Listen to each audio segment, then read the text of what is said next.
अध्यक्ष महोदय, तुमच्या डोक्याच्या वर सत्यमेव जयते लिहिलं आहे।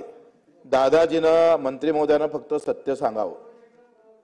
तुम्ही एक सांगा, अध्यक्ष महोदयाच्या चालकाला पगार जो भेटते किंवा तुमचा जो ड्रायव्हर आहे त्याला जो पगार भेटते तो एसटी महामंडळाच्या चालकाला का भेटत नाही?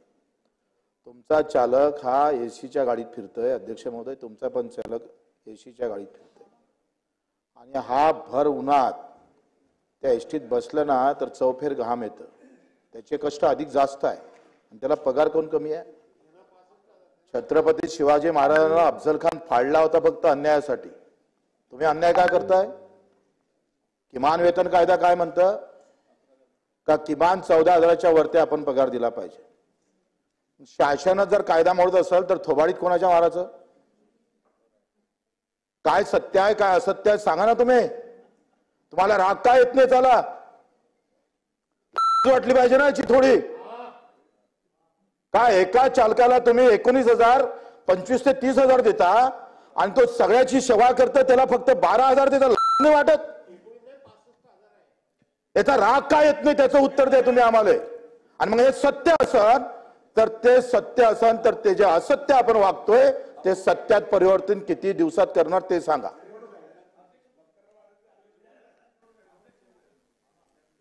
अध्यक्ष महोदय,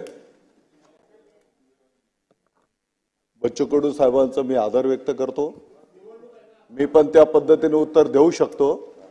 आज तर केवळ शरम हे तर रोज चाललंय, यापेक्षा जरा काढून बघा। मला वाटतं की मुनगंटीवार साहेबांचं अर्ध भाषण काढून टाकावं लागेल। अर्ध भाषण आताच आहे, त्यांनी काढली, तुम्ही शरम बाळगू नका, विषय संपतो। म्हणजे त्यांनी काढू नये, शरम बाळगू नये, पुढे जावं।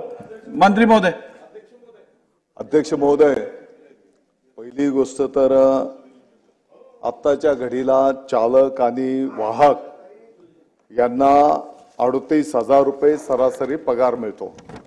हा पहिला विषय सगळ्या सभागृहाच्या माहिती करता। आणि खरं म्हणजे आतापर्यंत पाठीमागच्या काळामध्ये जर बघितलं तर ज्यांना वाटायला पाहिजे त्यांना वाटली नाही।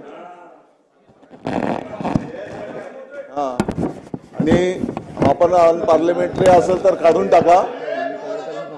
व्हॉल्यूम 40 PP 2455 2456 19 मार्च 1974 ला आपण अनपार्लिमेंटरी ठरवलेलं आहे। त्यामुळे आपण वापरलेला हा शब्द रेकॉर्ड काढला जाईल।